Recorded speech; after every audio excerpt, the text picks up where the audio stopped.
Yo, you know what it is. You know what it be. One of the livest podcasts on the planet. That's right. Simply called Podcast. Fourth edition. You know, you got your host, man behind the mic, Ksapp. And I got two special guests with me today. And we got a great episode, coming, for you guys. Hope everybody is, tuned in, listening. We're going to open the phone line. So if you need to call in, ask us some questions, we'll get to it. The phone lines will be open, and I'll post the number on the screen once we get off into the conversation. If you want to have questions that you need to ask us, we'll get it popping that way. But it's a eventful boxing that's back now. We've watched some boxing events that a lot of people haven't talked about, but I got my boxing co-host here, and we're gonna break it all down. I know everybody's interested in to hear our takes, but like I always do, we'll get it popping. And before we get it popping, you know what I got to do? We got to set the mood right. And when I set that mood right, you know what it is. So here we go.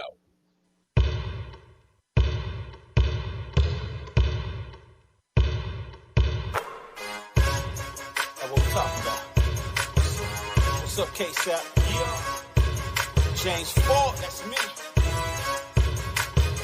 Let me talk to him. Let's get it. Simply ball dropping, simply ball dropping. Chopping up these topics, man, I'm simply ball dropping. Driving coast to coast, making moves, ain't stopping.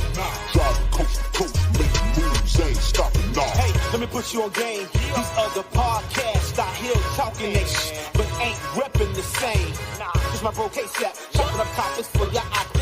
From politics to your top picks. Tune in, you gotta watch this. Exclusive material for your radio stereo, pumping high definition. Stop what you doing and listen. We smashing all competition. You better jump on this wave. Somebody pass me a mic, man. I got something to say.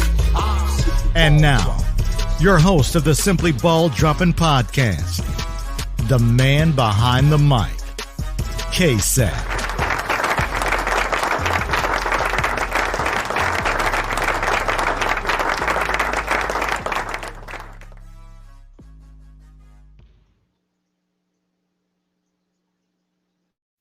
Yes, sir. And just like that, we right back in, man. I always set the mood right, man. I give y'all something hot before we jump off, man. And, one of my guests, man, he really don't need no introduction because he's a boxing purist, man. He's a guru of the sport. He's been covering boxing for a long time.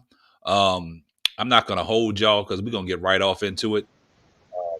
Let me welcome my first guest of the show, Dwann. Welcome back. Ksapp, thanks for having me back on the Simply Ball Dropping Podcast. What a tremendous time to be alive and to be able to watch these boxing matches. Huge fight coming up with the Crawford and Porter fight.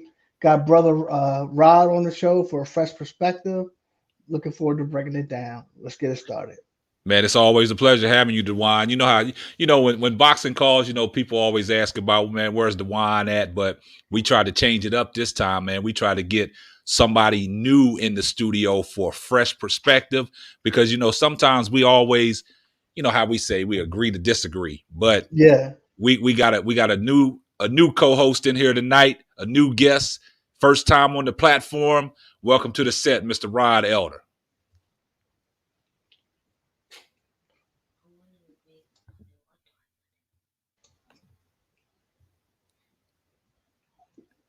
You got to unmute your mic, Rod.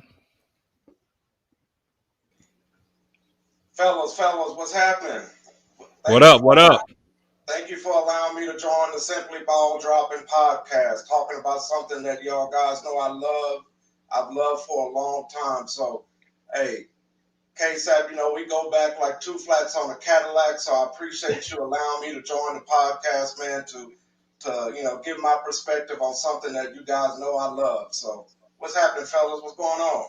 Man, it's great to have you, man. It's been a long time coming. And like I said, man, since I've been in the Dallas area, man, we've been, knee high to crickets, you know what I'm saying? And we watched a lot of, boxing, man, and we talk about it, but it's always great to get you on this podcast, man, so you can talk about a lot of things. So without further ado, man, we're going to dive right off into it. Let's get it. So the fight that everybody's been talking about, the Deontay Wilder and the Tyson Fury trilogy. Yeah. Now, everybody has a different perspective on that. Now, I have my perspective. I know Dwann has his perspective. I know Rod has his perspective. But I'm gonna open up the floodgates, and I'm gonna say my piece, and then I'm gonna let Dwann jump in there and give his piece, and then we'll go to you, Rod. But my take on it, I'm gonna say something. I'm gonna let y'all talk on it. Me personally, coming into this trilogy with Deontay Wilder and Tyson Fury, all the stuff that Deontay Wilder posted on social media, right? And the stuff that I saw, it accumulated to he was almost like a weight trainer, right?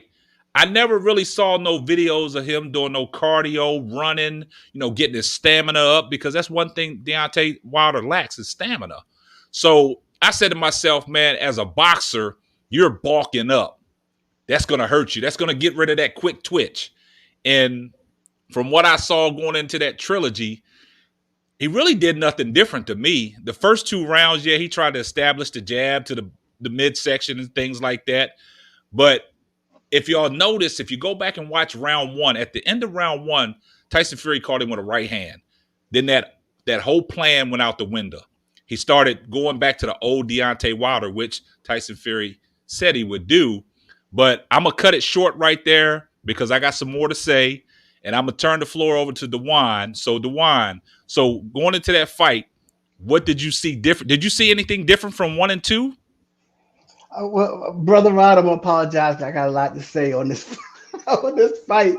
The thing is, Ksapp, if you remember when we did the last podcast, we talked about it. I said if it go past 4, I see Wilder getting stopped. Right? Yes. And I said that because many fights I saw that the gas light was on.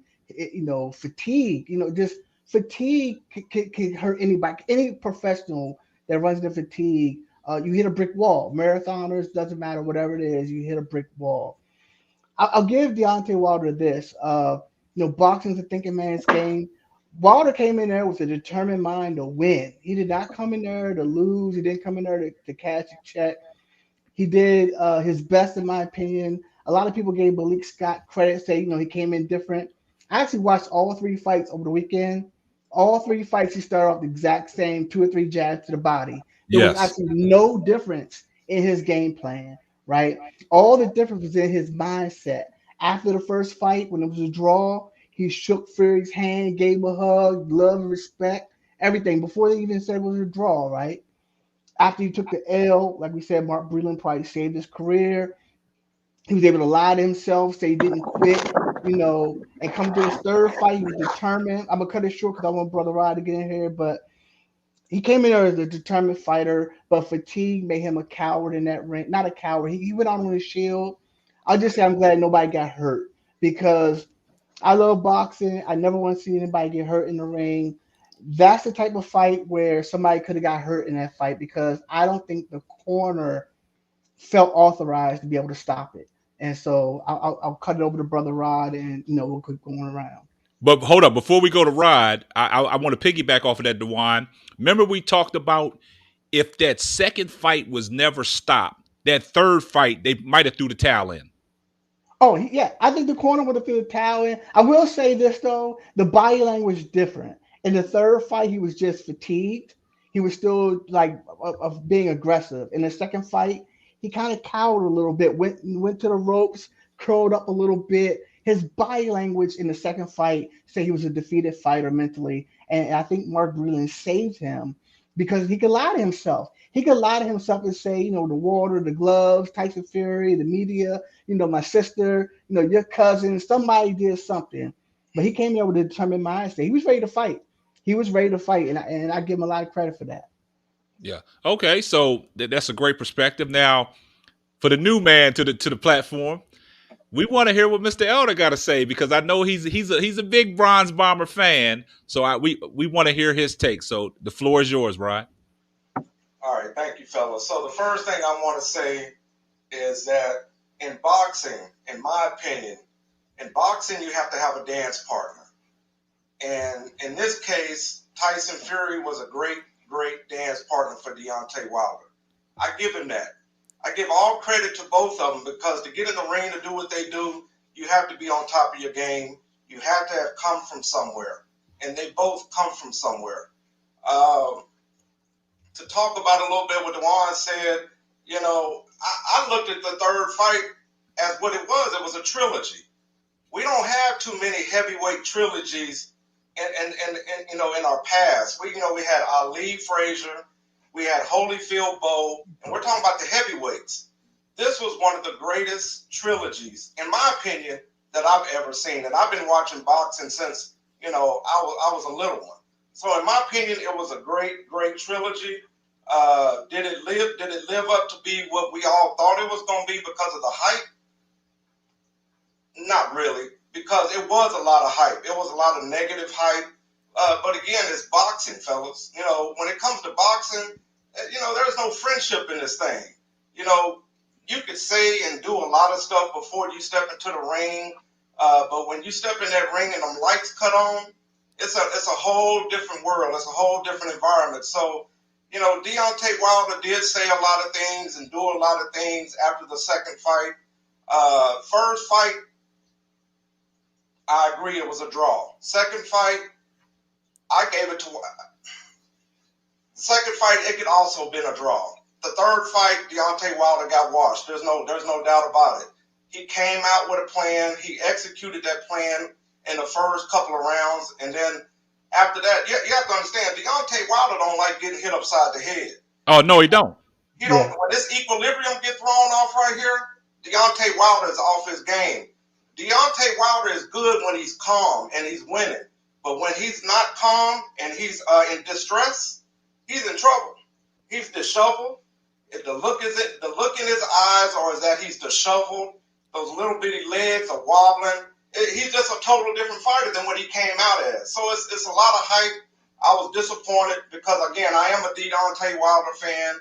To have a record the way he did, 40-0 with 40 knockouts, and then this guy comes around and takes your O, it's personal. Yes. It's personal. It's personal. You know what I'm saying? And it's boxing. So there's no love in boxing. There's no friendships in boxing. So that's my perspective on it. It was a great trilogy. I want to go back to that. It was one of the best trilogies. I don't know what the plan was. Like you said, if it was to get a check, I don't think so. I just think these guys, especially Wilder, he's severe. He had animosity for Fury. Oh, yes. Most definitely. He told him, I don't respect you. I give it to Fury. Fury was trying to be a man, go to his corner and say, thank you for the opportunity. Shake my hand. Congratulations on going this far with me. And Deontay Wilder's exact words were, I don't respect you. I don't respect you. Yeah.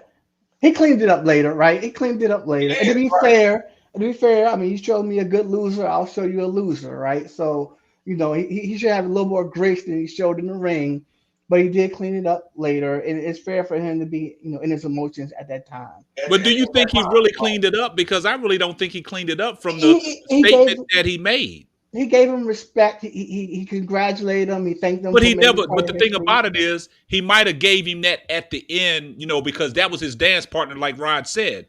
But my thing is, he should have went on record in that statement to say, "Hey, I would like to sincerely apologize to Tyson, the Gypsy King Fury, for, disclaiming about the cheating and all this stuff like that. Because when it gets to the point about the cheating, I disagree with that, because you fire your trainer because he stopped the fight. But the most thing that you're complaining about was the gloves. But you had your guy Diaz in Wilder's locker room watching Tyson Fury get his gloves, wrapped and taped, but you never fired him. So what's the conspiracy? So you should have went on record to apologize, but you just said, hey, thanks for, the great memories we made. So I'm not letting Wilder get away with that. And another question I got for you guys I'm sorry to jump there. It's called cognitive dissonance, Ksapp. He cannot accept information that disagrees with the fact that Breland shouldn't have stopped that fight, right? Because the moment he said Breland was right stopping that fight, he admits that he was the defeated fighter, right? I hate to take you on this topic, Ksapp, and I actually gave you this analogy before, but I'm going to repeat it again for the audience here tonight, right? My uncle is a fantastic dog trainer. He used to do Schutzens, the attack dog training. Yes. And when you do attack dog training, the key is the dog never loses. The dog don't know how to lose, right? It started off as a puppy. The puppy look at the bad guy runs away. Pretty soon they got to bark. Pretty soon barking, he has to keep escalating aggression, right? Up until Wilder beat the 10 count, everybody that he touched with that one-hitter quitter couldn't beat the 10 count. And then in round 4, I thought it was over. Deontay thought it was over. But the fact that man could beat that 10 count, and the fact that you said it earlier, Rod, that O got taken away from him, he has to lie to himself. It's a thinking man's game. He cannot accept information that says he lost that fight, because as soon as he does, he knows he would have quit in that ring because he was ready to quit. Man, hey, go ahead, Rod. I'm glad that you said that. Let me say this, and I will let you jump back in, Rod. I'm glad that you said that, Dwann, because I've always said this. 40 people have not got up from that right hand. Yeah. And then if you look at it, you go back to that first fight when Deontay in the 11th round, when Deontay hit him with that right hand and followed it up with a left hook. When they put the camera on Deontay as he was walking back to his corner, he initially said, it's over.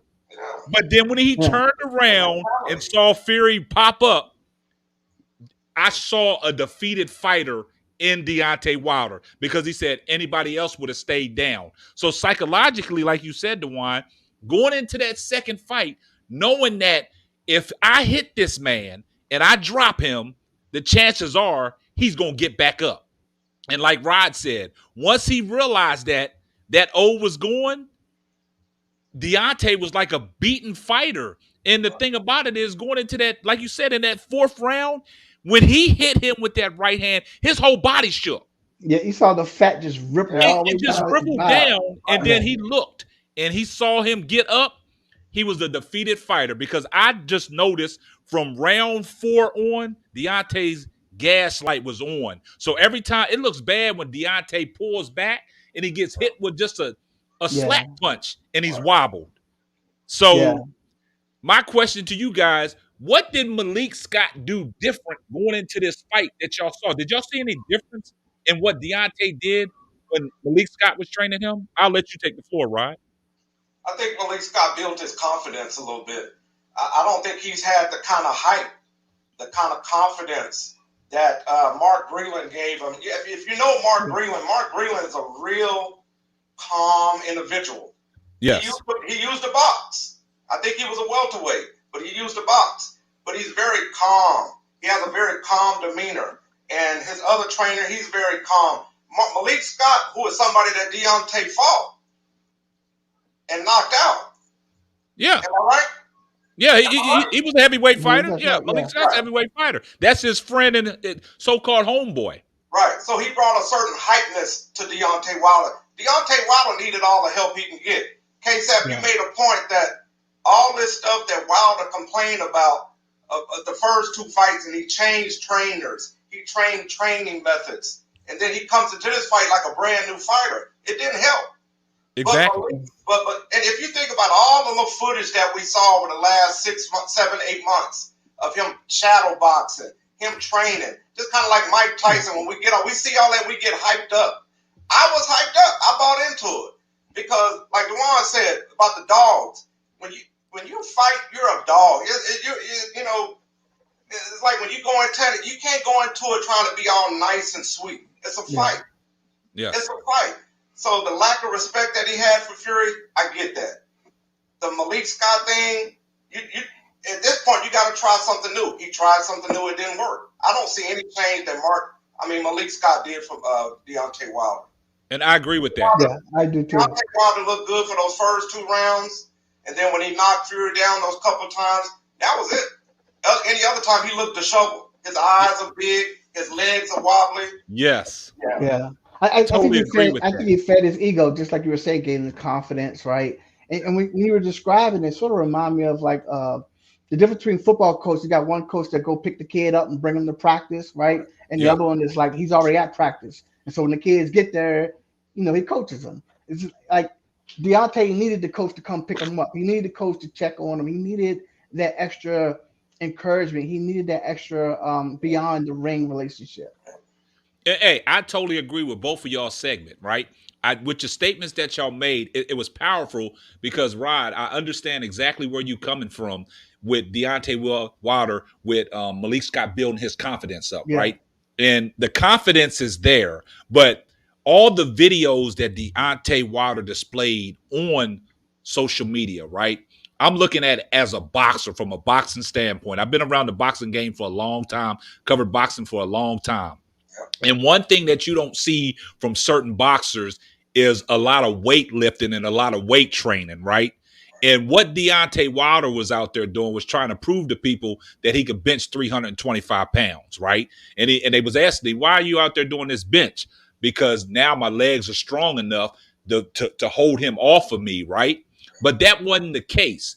In boxing, you don't want to bulk yourself up because, like I said earlier when I first opened the show, you lose that quick twitch. You lose that reflex that you had.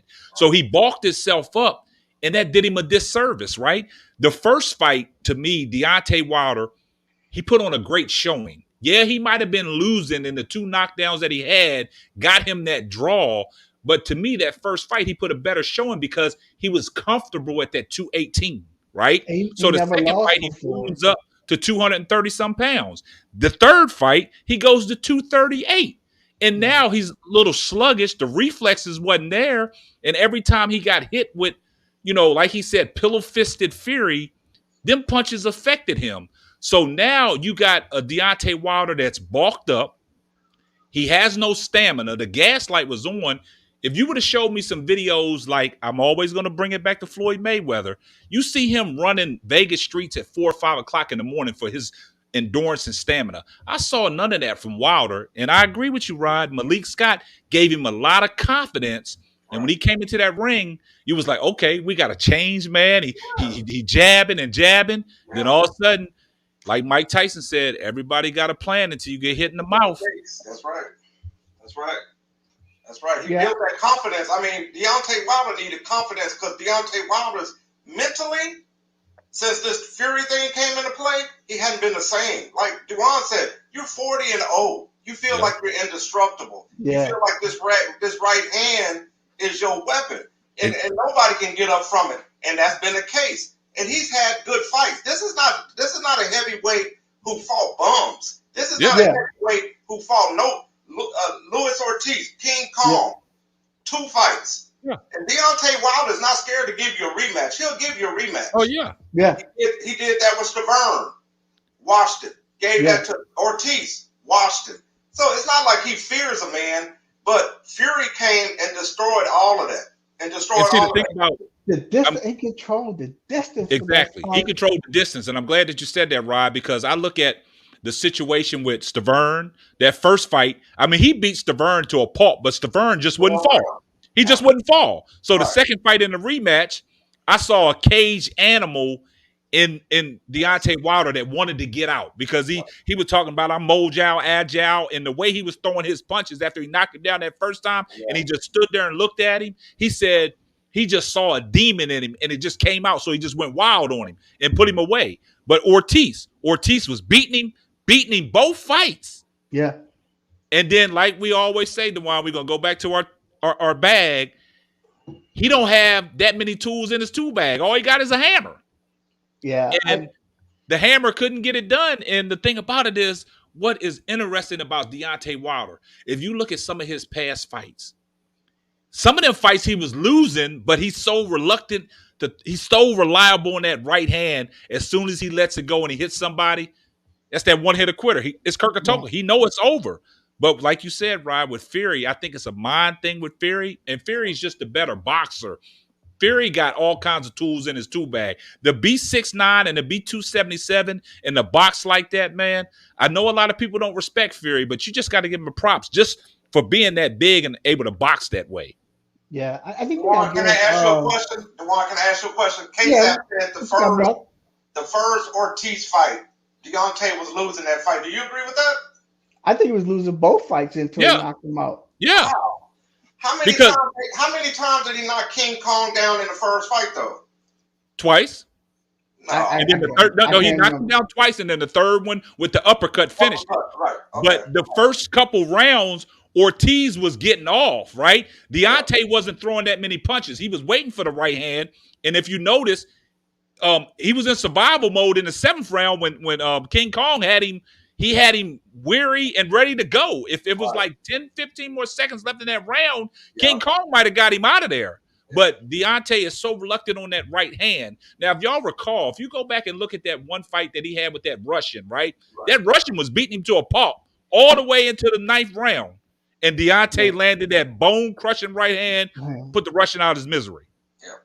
That's why. But a lot of fights, because he always believed in it. He always believed that it never failed him, right? Exactly. And until Fury, I think you gotta give Sugar Hill a lot of credit, or Team Fury a lot of credit, because they told him he was going to blow up the 300 pounds and didn't, right? And so Deontay's preparing for this 300-pound guy that wasn't there, right? Control.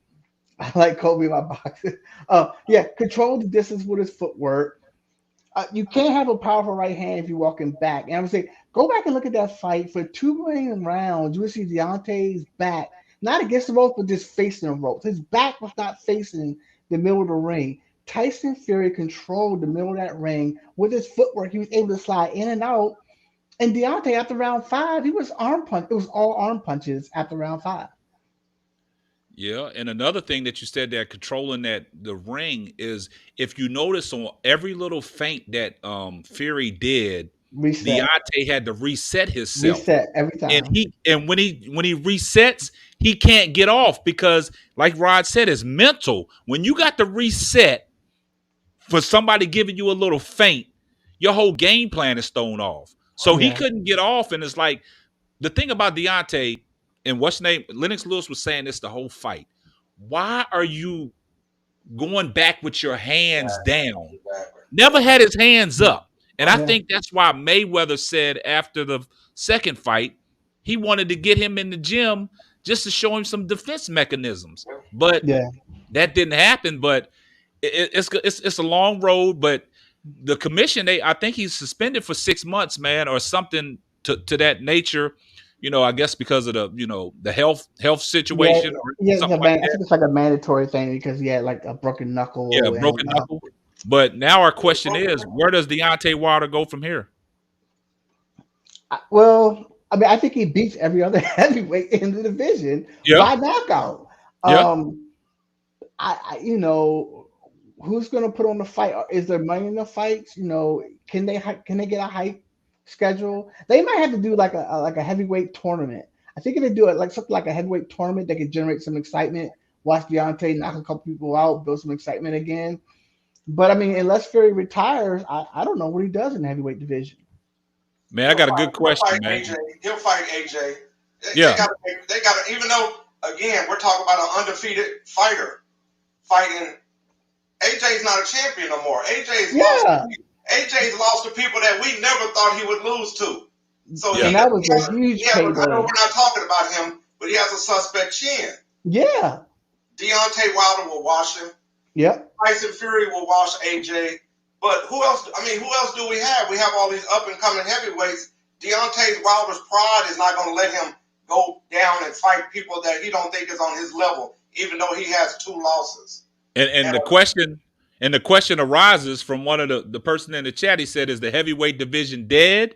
Do you still think boxing will be able to have a draw for lovers of the sport like pay-per-view, like in 3 to 5 years. Like, Yes. who's the cash cow in the heavyweight division? Tyson Fury, but Tyson Fury said, these 3 fights took a lot out of him, man. So he's trying to get one more fight over in his country, and he's done. Yeah, I think there's gonna have to be a tournament. There's gonna be some new fresh blood. AJ and Deontay messed the money up. That was a huge fight. Yes. We talked about it on the podcast. You said as soon as one of them take an L, all the steam will be gone. All the steam is out of that fight. You got Usyk probably get a rematch with AJ. He'd probably be AJ again. I don't know. I'm not very excited. To be honest with you, I haven't really been excited about the heavyweight division. I mean, I've been in love with 135 to 147 for decades. The heavyweight hasn't really been truly exciting since the Riddick Bowl, Holyfield days. But like you said, Rod, that was a tremendous fight. One of the best trilogies. Great trilogy. Yeah. I don't think the heavyweight division is dead. I think it's, Well, who else is out there, Rod? Who else is out there? Remember we talked about it the other day. When we talked about when we talked about Fight Night with Wilder, what was the whole card based on? Heavyweights. It was all heavyweights. And everybody that we thought would win, they lost. They lost. I agree with you. I agree with some people saying that the heavyweight division is dead. But those guys can rise up. What's his name? Gabi or something like that. The guy that's been knocking everybody out, he lost. Yeah, the Nigerian guy was. Yeah. He was supposed to be the up and coming Wilder. Yeah. But Wilder's not done. He's not done. Come on, fellas. Like you said, Wilder's pride is not going to let him finish.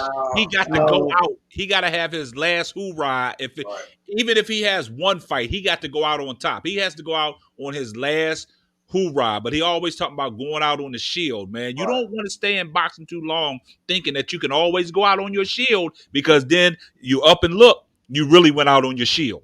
You know what I'm saying? We don't want that to happen. Punch drunk. Yeah. Exactly, punch drunk. And it's crazy that Dwann, brought up the fact about the 135, 154. But man, we got a good one coming up in this 147, baby. We got this 147 clash, man. Yeah. And I call it the Clash of the Titans, man. And we got a good one coming up. And I know how Rod feels about Showtime Sean Porter. But Terrence Crawford and Sean Porter, that's gonna be a great one.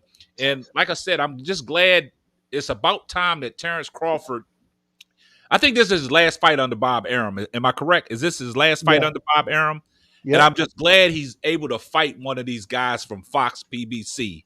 And me and Dwann used to talk about it all the time. Like, Sean Porter, don't nobody really want to give him a chance, but he's fought everybody in that division. That's right. There's no upside. There's no upside to fighting Sean Porter. It's no upside. I mean, it's either if you win, you're supposed to win. But if you lose, what is the upside? You know what I'm saying? But the thing about it is, this is going to be a great and interesting, because it's a storyline building up. Because, Porter didn't fought the likes of a Earl Spence, Thurman, all them. So it's like Porter got his own podcast. He talks about it all the time. He's got one of the best resumes outside of Canelo. I mean, he's got one of the best resumes in boxing, right? Exactly. And Sean Porter don't run from nobody. But to start this off with this upcoming fight, this is what I'm going to say, and then I'm going to let y'all, and then I'm going to piggyback on some things that y'all say, and then I give y'all my take. I'm going to say this, and I'm going to open up the floor to Rod. With Sean Porter, if Sean Porter trains the same way he trained to fight Earl Spence, it's gonna be some problems for Terrence Crawford.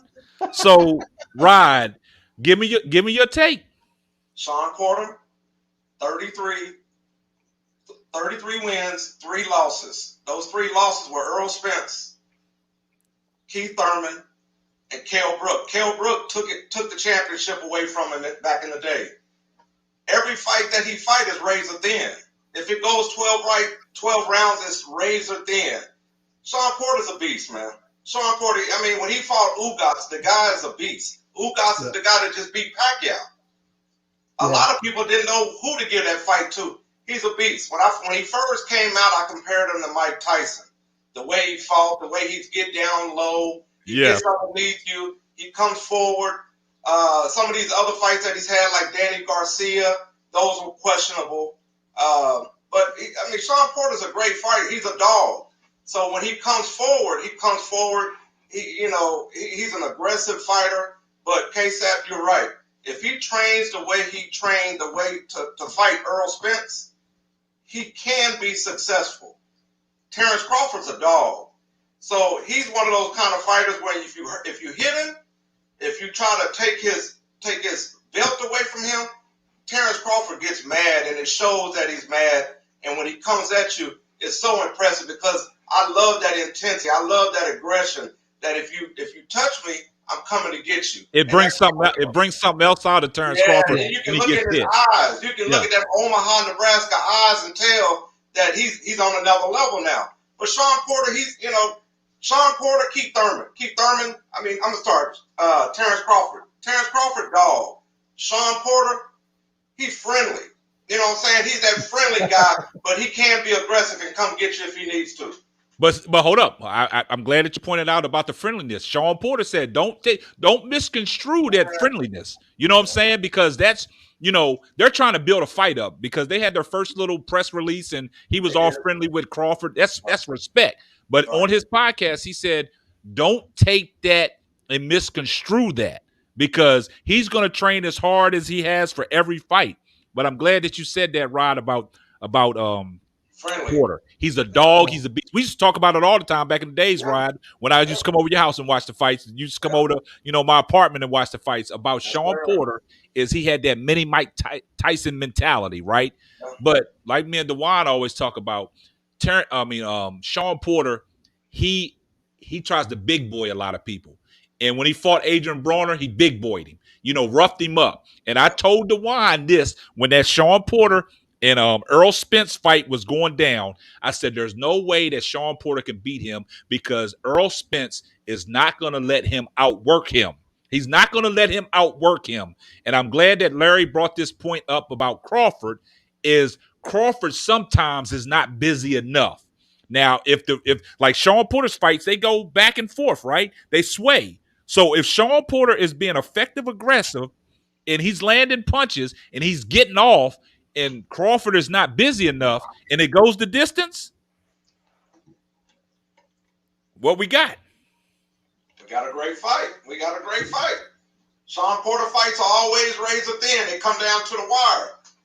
In this case, he's fighting Crawford. Crawford's a beast. Crawford's undefeated. Crawford's not fighting an undefeated fighter. He's fighting someone who's lost before. So that builds Crawford don't think nobody can beat him. Exactly. It's unfortunate they can't make this Earl Spence thing happen because that's the fight we're supposed to be watching. But I'm still excited about this one because it's going to be a great fight. Like I said, Sean Porter's 33-3, and Crawford's he's 37-0. Yeah. That's a lot of fights. And these last few fights have been great. People that came like Kell Brook came back thinking he was going to be the one because of what he did to Sean Porter. Crawford watched him. He watched him. But to your point, Larry, yes, it takes Crawford like 3 or 4 rounds to step up and start doing what he's supposed to do. It's a feeling process, fellas. We know that. Every fighter has that feeling process. There's no more Mike Tyson that come out in the first round and going to get you out of there. It's a feeling process. So but you don't want to feel your way with Sean Porter. You don't want to start losing rounds and Porter got this stuff in the bank and he still because Porter don't wear down, man. I mean, his stamina, his fatigue, he shows you can go the distance and he can keep up that workout rate. And Larry, I'm glad that you brought that up, man. It's Crawford got to be busy, man. But Dwann, I'm gonna let you go because I know you're eager to say some things. But the things I say is, I've seen Terrence Crawford do the stinky leg. I seen him do the stinky leg, and the Gamboa fight. I know you're going to touch on that, Dwann. I know you want to say stuff about that Gamboa fight because that was probably one of Terrence Crawford's most compelling fights, man, where he had to do a lot of switching up to get Gamboa out of there because the first 5 rounds, Gamboa was getting him. Terrence, saw some things he switched up. But with Porter, you're not going to be able to do that. So I'm going to let you take the floor, Dwann, because I know you're eager to get in here. Well, you got me with the stinky leg because that's something I was going to bring up for sure. Case I'm a huge Terrence Crawford fan. I actually favor him in the Earl Spence fight. I know, I'm pretty much alone in that category. I'm actually afraid of this fight. You guys touched on it. I think Rod mentioned it earlier. Crawford's a slow starter. He very easily could be down 3 rounds to nothing before he even starts, getting the engine running. I think Crawford could lose a decision in this fight because Porter is, we say it all the time, he's a busy fighter. He's a football player, man. He's not even really a boxer. He's a football player. He swings his arms. He's real busy. And you notice, like in the Earl Spence fight, they gave Porter some of those close rounds where he really wasn't that effective. Thank And you. I think that can happen. I think that can happen to Crawford. One of the reasons why I love Crawford is because he's ambidextrous. Like I said, they're always in position to fight. You mentioned the Gamboa fight. He was losing that fight with the jab. Switch southpaw, took away the jab. Same thing with Kell Brook. He was losing the first 2 rounds of that fight. Kell Brook was sticking with the jab. He switched, went southpaw, took away the jab. The problem is Porter ain't no jabber. Porter's coming straight for him. And so Crawford's trying to time him, and I don't know if he's going to have time, to get his timing down. And so that's what scares me about this fight. I really could see Crawford losing a split decision and in a very close fight where Porter was busy, but he wasn't really effective. But I'm going to jump out on a limb, and I'm going to say, no, I know Crawford's a dog. I think he's going to dare to be great. And I know that if he actually stops Porter, which no one has ever done, no one expects him to do, I think he can stop Porter in this fight. And all of a sudden, he's the cash cow, Earl Spence the cash cow, but it ain't no 60-40 fight if he stopped Porter. Now, if he just beat Porter, it's a 60-40 fight for Spence. If he stops Porter, that's a 50-50 fight, and it needs to happen right away.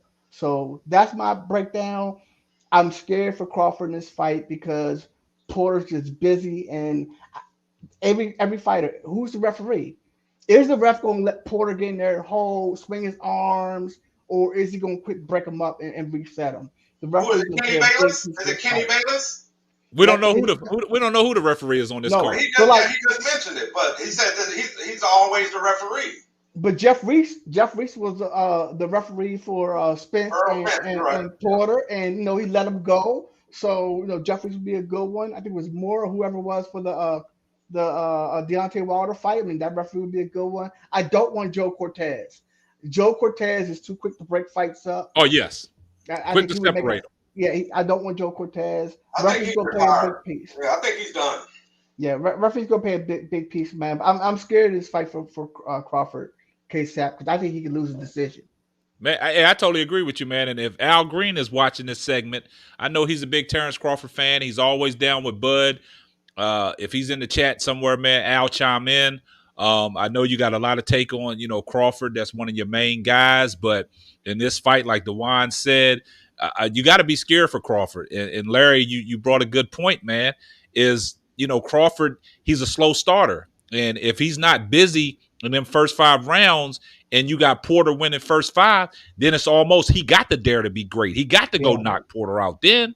And then once you start exposing that chin and coming in. But Rod, you made a key point because I see this in Crawford every time he fights. As soon as he gets touched on that chin, it brings something different in him out, and he just starts coming forward. Dwann, you said it great. He's a switch hitter. You know what I'm saying? He can fight ambidextrous, he can fight southpaw, and he can switch up in the middle of a fight, and you'd be like, damn, did he just do that? Yes, he did. He could switch up, and it could be flawless when he switched. But see, the thing about Crawford, he don't have to reset, man. He knows how to throw his punches, man, and he's always coming forward, like Rod said. When he gets hit, he just gets down in that stance like, okay, it's time to rumble. Because if you look at that last fight that Crawford had, that dude knocked him down, but the ref didn't give him a knockdown. But after that, he tasted that leather. Crawford just started stalking him, just started coming forward, and he beat the pulp out of dude. But like Larry said, all his losses could go either way. But I'm glad you said Porter and you guys. I thought that you guys won that fight, man. I thought you guys beat the Porter. But nobody's ever looked good against Porter, right? I mean, even the people that beat him, nobody really looked good against Porter. Even Spence really, I mean, it was impressive the way he stood up to the To the onslaught. athleticism and the onslaught of Porter, but he didn't really look good against Porter. Mm-mm. And so when you guys open it up, I don't think Porter can get up for anybody like he got up for Spence. I don't think that's possible. I think Someone that's the got his biggest head fight of knocked his off life. of And I don't think he needs to be honest with you. He's so busy. I don't think he needs to get up to that level. It's a dangerous fight for Crawford, dude. It's a very, very dangerous fight for Crawford. It's a very dangerous fight for both of them, I think. But more of a dangerous fight for Crawford because of his record. And who's going to fight him? Who's going to fight him? If he loses that fight, who's going to fight him? Well, that's the thing. This whole ducking thing. Everybody's talking about everybody's ducking Crawford. Sean Porter fights everybody. Yeah. He fights everybody. You got to give him that credit. He does fight everybody. Porter called him out. I don't think Crawford's ducking anybody. They just can't get this whole promotional thing going. It's Bob Arum. And that's why he needs to come to PBC. That's why he needs to come to Showtime Boxing. Because Bob Arum, that's another topic. But yeah. Crawford doesn't duck anybody. Sean Porter doesn't duck anybody. I don't think this fight will go the distance. I don't think it'll go past 8 rounds. Really? Absolutely. Wow. Absolutely not. Woo! Absolutely not. Hold on, right? Everything that we're saying, Terrence Crawford hears that. He's saying that they think I'm going to start off slow. I can't start off slow with this guy. He's a dog. I got to come out. He's got to change. You got to change your mentality for every fighter. And he's hearing all this. He's going to have to change his style. Styles makes fight, baby. So you're saying that Crawford is going to stop Porter? It's not going to go the distance. Well, who you giving the favor to? It's not going to go the distance. Now We're not letting the you get favor away to with that. because I give it to Crawford. Crawford's going to win the fight. It's not going to go the distance. So Crawford by knockout or TKO? It'll be a knockout. I hate that. And I love Sean Porter. But Crawford's gonna end his career, bro. It's not gonna go past 8. Trust me when I tell you. Brother, it can happen because, like I said, I think he's there to be great. I still think he's in danger of losing this fight. I don't think Porter has. I think Porter's knockout percentage is like less than 50%, right? He don't have the one hit quitter. I really never see Crawford run out of gas, so I'm not worried about him being fatigued. But boy, that was a big, big prediction. Crawford's bad boy, man. I mean, he knocks him out. He is. Yeah. I don't see this being any different. From, Gamboa was a great fight. Like Ksapp said, Gamboa was the start of Crawford's, his level up. Kell Brook, that wasn't really nothing. But I put this on record. It will not go the distance. Crawford will win, even though I have much respect for Sean Porter. Crawford will win this fight before 8 rounds. Woo. Wow, Rod, I'm surprised to hear you say that, man, because I know how big of a Showtime Sean Porter guy you are, man. Hey, and just to say it's not gonna go past 8. No. Woo. This another level. This ain't Earl Spence fighting Terrence Crawford. This Sean Porter. This is not I said this earlier, this is not an undefeated fighter fighting an undefeated fighter. Sean Porter's taking his L's. Legitimate L's. This ain't gonna be no different. So let me ask you this. So do you think Terrence Crawford has something to prove because of all the media and they could never get the Earl Spence fight together and they saying that he's ducking and Earl was like, man, you on the wrong side. I'm the cash cow. So do you think that Crawford is going to go in that ring with something to prove, like, okay, I'm going to get this guy out of here. Earl couldn't get him out of there. I'm going to get him out of here. And then all the talk is about Terrence Crawford. 100%. You think that's what's going to happen? 100%. And it's not even about the media play that you mentioned. It's just about Terrence Crawford knowing he's got something to prove. If he's really about to make this big switch, this is something that he's got to prove, and he's going to get it done. He's a dog, man. Terrence Crawford's he's a different breed of boxing. When I look at you, when I see you box, and I see you go out of yourself, and you switch up to this dog, you can't touch that. You can't touch that. I've always said the Earl Spence Terrence Crawford fight is a difficult fight. It's gonna be a crazy fight, and I'm a true Earl Spence Earl Spence fan. Dallas D-Town, baby. I like that hat. You know what I'm saying? I like the hat. But it's still a dangerous fight. It's still a dangerous fight.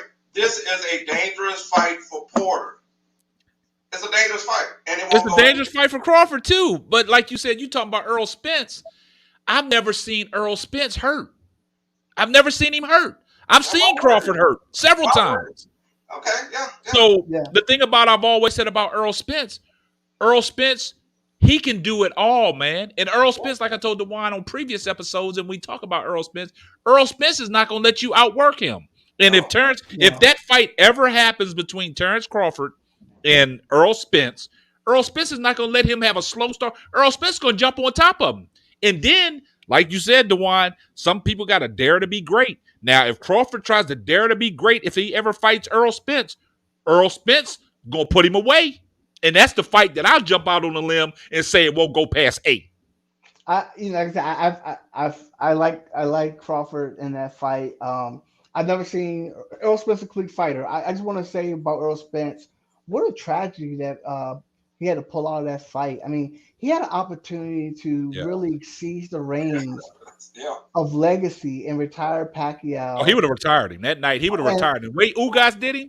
And Earl would have put him down. You know, and now Pacquiao's retired. I mean, you know, you really got to feel for somebody like Earl Spence. You know, he wanted that fight, man. Man, shout out to Earl Spence. I hate to see that for him. D-Town's finest, baby. D-Town's finest. You know, Andre Ward made a point because you was talking about this whole friendship thing at the beginning of this topic. Okay. Yeah. Andre Ward made a point earlier when he said that you have to be able to disassociate yourself with your dance partner. And I know that press conference they had last week, it looked real friendly and all that. And they really are cool. They really are cool, Terrence Crawford and Sean Porter. But you got to set that aside, baby. When them lights come on, it's dog versus dog.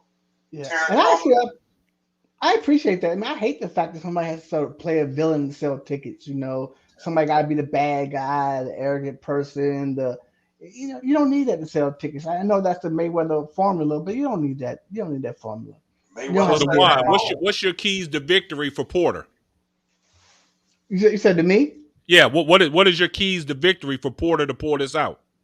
Oh, Porter just got to outwork him. I mean, he just has to outwork him. He cannot let Crawford think. He can't let him. He just had to be all over him. His forehead has to be on Crawford's chest and push him against the ropes and roughing him up. If he's busy, he can win a decision. For Crawford to win this fight, he just has to dare to be great. He has to, when he get in that exchange, he's got to be able to catch Porter, and he got to be able to take a true 147-pounder. Because when Gamboa rocked him, that was at 135 pounds, not 147. Yeah, it was thinking like, but he got the confidence that you know he took him on the chin. He can believe in his chin. He has confidence in his chin. It's been tested. Well, you know, it's going to be tested again. But Porter ain't no big puncher. So he ain't no big puncher. Porter ain't no big puncher. He's been dropped. Yeah, he's been dropped. I mean, he been dropped twice. He been dropped by Broner and then dropped by Spence. But the thing about it is, when y'all talk about these big punchers, man, I can't rely on that, because that same stuff Deontay Wilder said about Fury, these pillow pat punches, man. It's not the quality of the punch, it's the quantity. Now, if Porter can get off and touch him early and take him into the later rounds, one of them little pillow soft punches might, discombobulate him.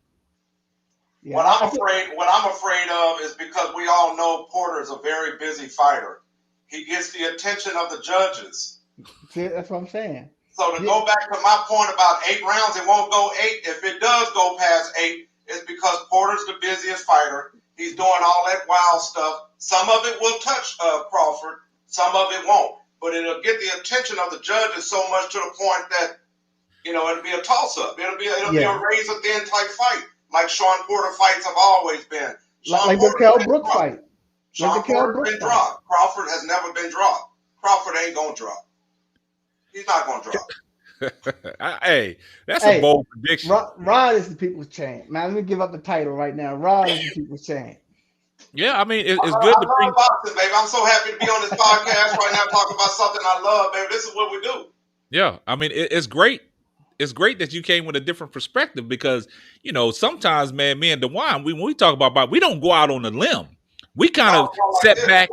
We set back and be a little reserved. You know what I'm saying? But you jumped, boy. Rod You jumped jumped out there. there. And a lot can happen between now and November. What is it, 20th? Yeah. Yeah. A lot can happen. We see a lot. We hear a lot. We watch all these different media takes and stuff like that. Anything can happen, bro. Anything can happen. Yeah. I didn't think Wilder was gonna lose. You see what happened. So I'm not always right. But hey, and I told you that before the fight. What did I tell you before the fight started, Rod? On that Wilder Fury. Yeah, I know. I told you exactly what was going to happen, and it came to fruition. Yeah. And the thing about it is, my keys to victory, and I'm going to have to piggyback off of Dwann. My keys to victory for Porter, he got to outwork him. He just got to be busy. He got to be up in his chest. But if the fight takes place in the middle of the ring, Crawford will dominate him. If the fight takes place in the middle of the ring, Crawford will dominate him. But if Porter gets in there and roughs him up like he tried to do Earl Spence, get all up in his chest, throw these wild looping right hands just to see if something's going to stick, it's going to be a long night for Crawford. A lot of people think Danny Garcia beat Sean Porter. Yeah. A lot of people think that. And that's something about Danny. He's not busy enough, though. He let Porter outwork him. Right. Yeah. Right. The effective punches was landed by Garcia, but it was just Porter's work rate. Oh, Keith Thurman fight, yeah, that was totally different. That's totally yeah, it was a little different. It was close though. For me, the blueprint against Porter is the Kell Brook fight. Kept checking with the hook every time he kept trying to rush in. But see, Crawford ain't he's 5'8", he ain't 5'9". Know that extra inch, man, it's gonna mean something in that fight.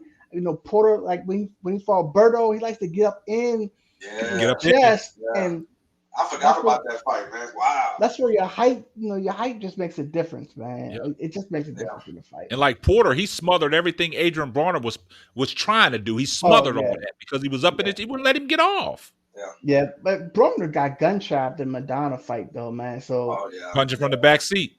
Yeah. And again, to Deontay Wilder's credit, he was not punching from the back seat. Deontay Wilder came into that fight with a determined mind. Absolutely. He was determined to win that fight. You have to give him a lot of credit. Yeah, give him a lot. I'm gonna give him a lot of credit, man. But I hope so. When I say the credit with Deontay Wilder, he showed resiliency. But my thing is, I don't like the comparisons between the Mark Breland and the Malik Scott. What did Malik Scott do different? Only thing that he did different, it was the confidence. Yeah, it was the confidence. But like you said, Mark Breland is a subtle type dude, right? Came from the Lou Duva boxing class, Olympic medalist in '84. Rest in peace. Right. Meldrick Teller, Holyfield, and who else? Who other was it? Big was it Tyrell Biggs? You already said Sweet Pea. Yeah, Tyrell Biggs, wasn't it? Tyrell might have been heavyweight because Holyfield was light heavyweight. The thing about it is, Mark Breland came from that Lou Duva camp, and the thing about with Deontay Wilder is, I understand you say you want to go out on your shield, but Dwann, we always said it. He gave him an opportunity to fight this trilogy because sometimes we've seen guys get beat to a pulp. They sleep on their feet, and then after we get a information breaking news that this person is in the hospital, hemorrhaging from the brain. It's just like religion, man. Comforting lies is better than the truth. You know what I mean? So everything about the second fight was just a comforting lie. He was able to lie to himself, Ksapp. He was able to lie to himself, counting the distance. He was able to push out all information that disagreed with the fact that he was on the verge of quitting. Look at his body language; it was much different than the second fight. Man. Well, Mayweather said it best. Deontay Wilder was inadequately trained. He was inadequately trained.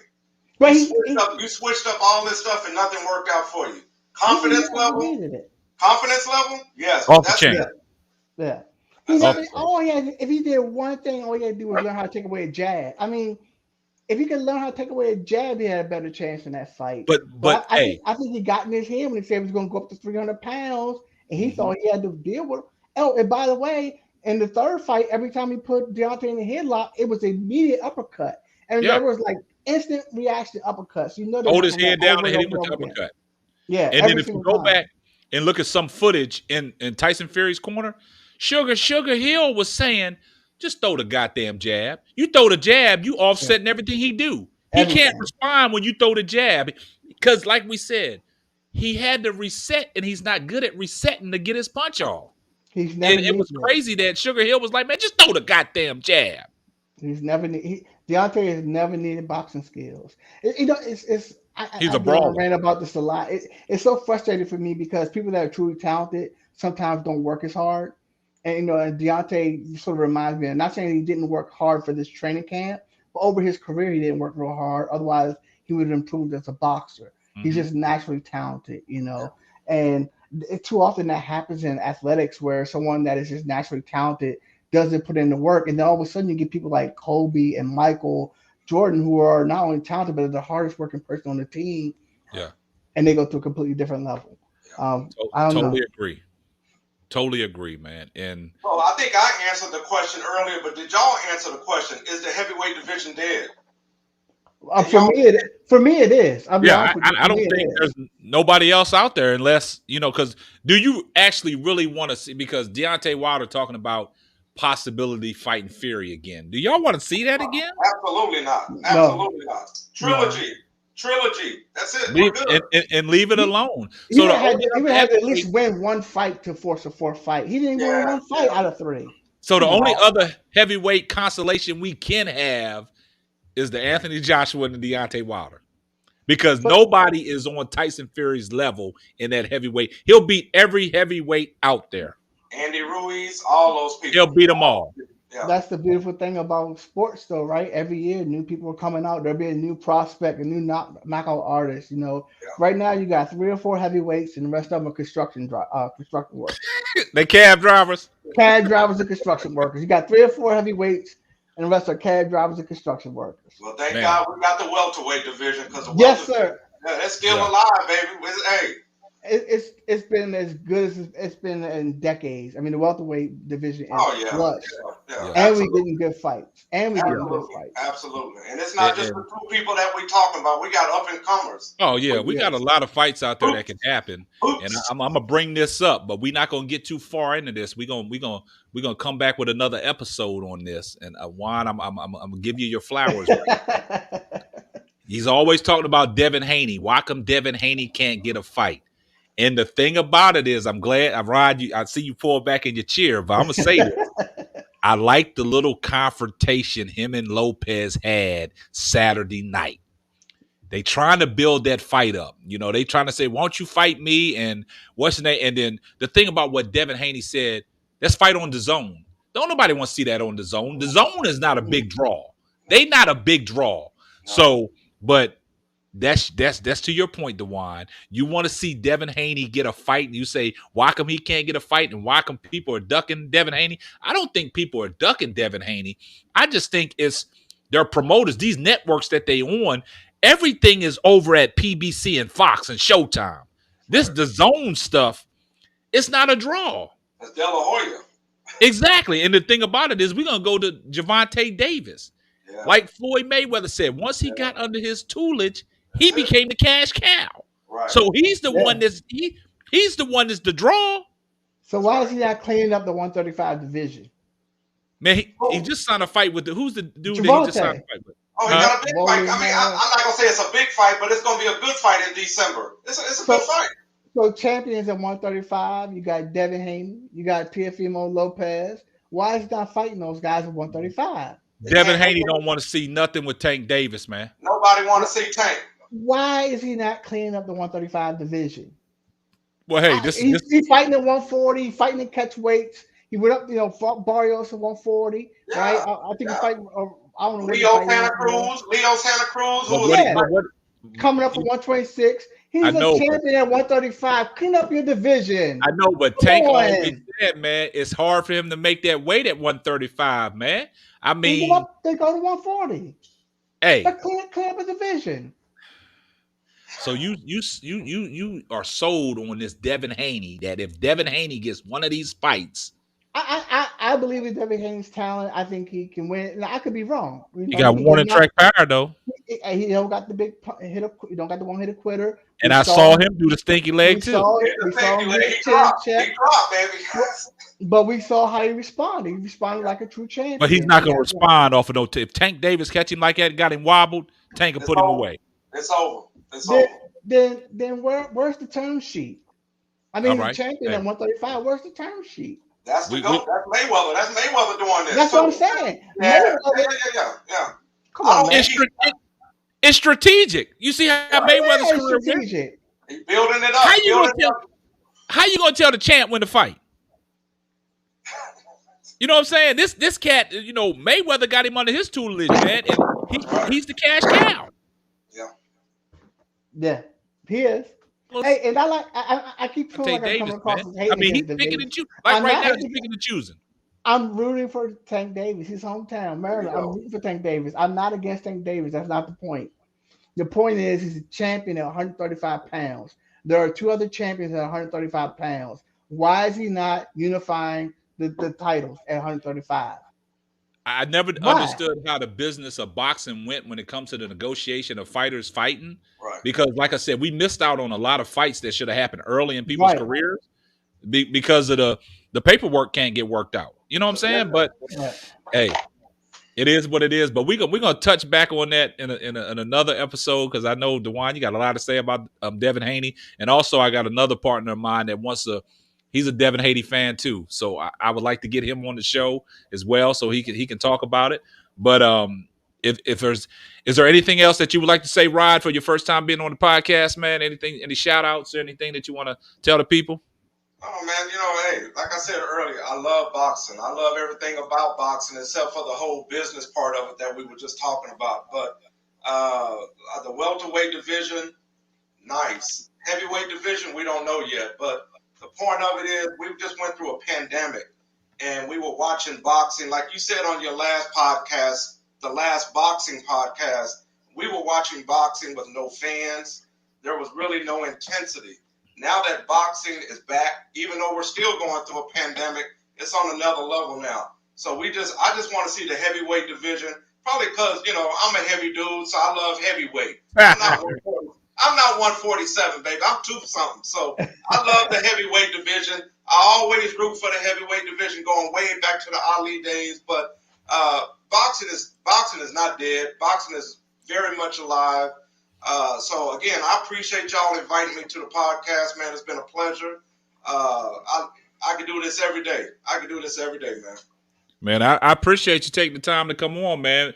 Sure. We needed a different perspective on boxing, man, and we're gonna try to do these in threes from now on when we do these boxing episodes, man. So, like I said, anybody out there that's listening to the podcast, man, if you're off into boxing, you know, me and Dwann give you boxing episodes all the time, but we would like y'all's participation too.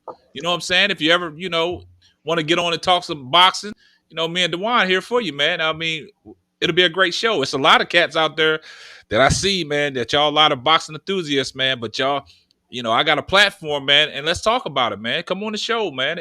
I'm not hard to find, man. Y'all know how to reach out to me. So, but, you know, like I said, man, it's been a great episode. And Dwann, I know you got some things you want to say before you wrap it up, man, and then we'll get up out of here. Well, thank you for having me on the episode, Ksapp. I always appreciate you having me on. You know, I'm a fan in addition to being a guest. I want to thank Brother Rod for coming on. It's great to meet you through the podcast, and it's great to have a new perspective. Like Ksapp said, we always say we want to have new people come on. I understand people are a little bit nervous. I'm just saying, feel the fear and do it anyway. Last but not least, I just want to go ahead and give a shout out, rest in peace to General Colin Powell. Not always agree with politics, but thank him for his service. Rest in peace. Man, appreciate that, man. So, like we always do, man, we had a great time, man. Had the phone lines open, but I know people probably doing other things, but I'm glad for the guys that was in the chat and was chatting with us, man.